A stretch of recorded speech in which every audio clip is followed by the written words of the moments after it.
Hi there. I've previously reviewed David Morrell's First Blood, which introduced us to John Rambo. And today I'm going to talk about the movie adaptation of that book. The book was written in 72 and the movie came out in 82.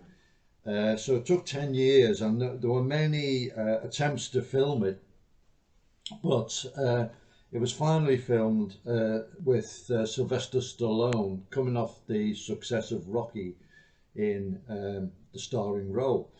And it was a very good adaptation of the book. There were some changes, but I think that the general character of Rambo came over fairly well. So he wanders into a town. He's a guy who's just kind of ricocheting around from town to town, not really doing much, with a bundle, and he just wants a coffee. And the sheriff, played by Brian Dennehy, picks him up and kind of advises him that this is no town for panhandlers and for drifters, and takes him to the city limits. Anyway, he comes back in. He decided he's had enough of being hassled and he just wants his coffee. And this leads to him being arrested. And while he's under arrest, they decide, or one of the deputies, who's a bully, decides to hose him down. So they put him in the showers, they strip him, and you find out his back is heavily scarred. And then we start getting flashbacks to what's obviously Vietnam, and he's being tortured.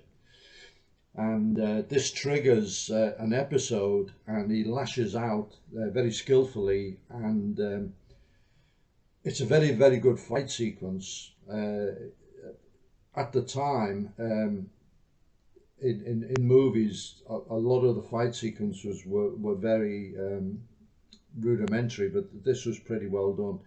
And he escapes, steals a motorcycle and goes off into the hills. So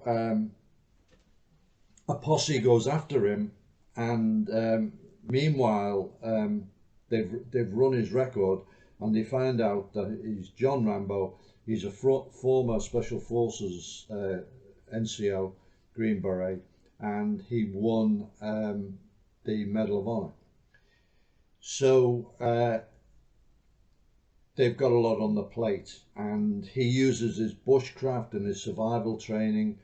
There's one scene where he has to suture a cut on his arm, and he has a hollow handle survival knife.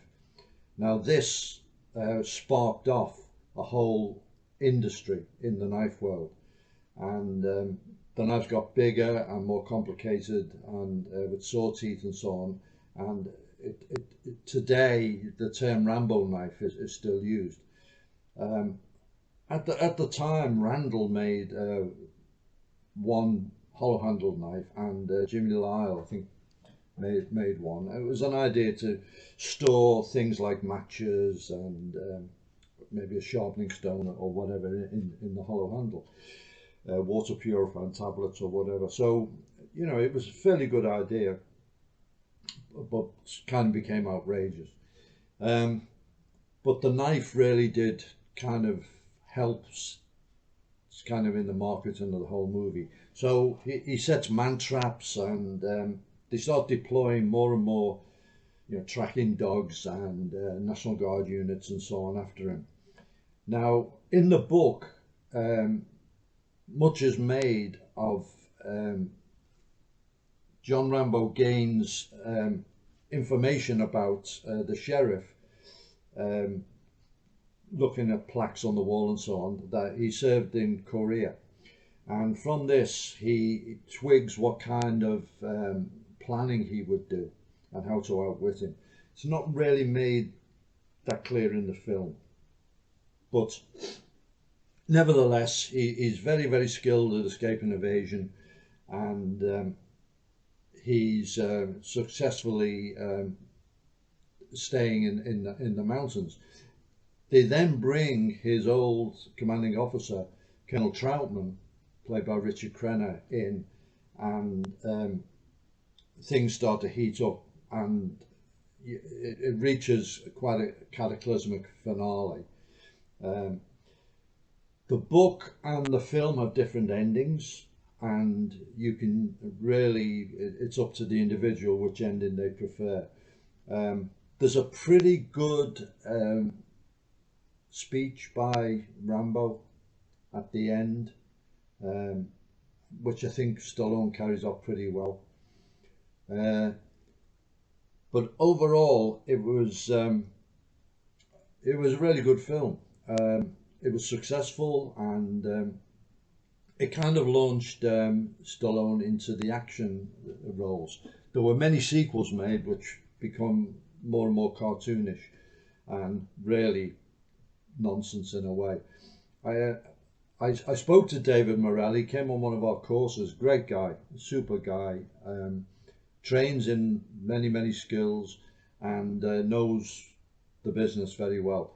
And he told us about his experience on the film. It wasn't all that pleasant working with Hollywood, as you might imagine. And he wrote the sequel, the first sequel, Rambo, but then washed his hands of the whole thing.